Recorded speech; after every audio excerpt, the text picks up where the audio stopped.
50 വർഷം എന്ന് പറയുന്നത് സാധാരണഗതിയിൽ ബലപ്പെടുത്താതിരുന്ന ഒരു ലോകത്തിരുന്ന് പറയുന്നതാണ്.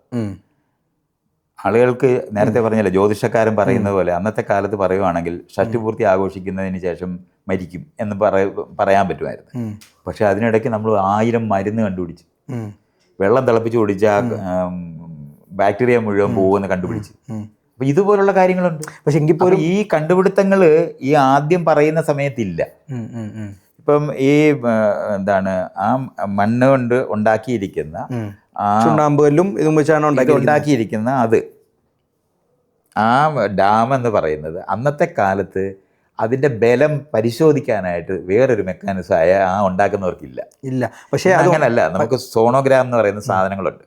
അത് വെച്ചിട്ടാണ് അതിനെ നോക്കും.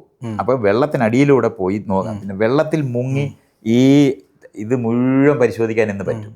പണ്ടാണെങ്കിൽ നമുക്ക് 5 മിനിറ്റ് നേരം പോലും വെള്ളത്തിനടിയിലോട്ട് താന്നിരിക്കാനൊക്കത്തില്ല. ഇന്ന് അങ്ങനെയല്ല, ശാസ്ത്രം വികസിച്ചു. അതുപോലുള്ള വളർച്ചകളുടെ ലോകം വന്നതുകൊണ്ടാണ് ഇതേ ശാസ്ത്രത്തിന്റെ തുടർച്ചയിലാണ് അത് ഉണ്ടായിട്ടുള്ളത്.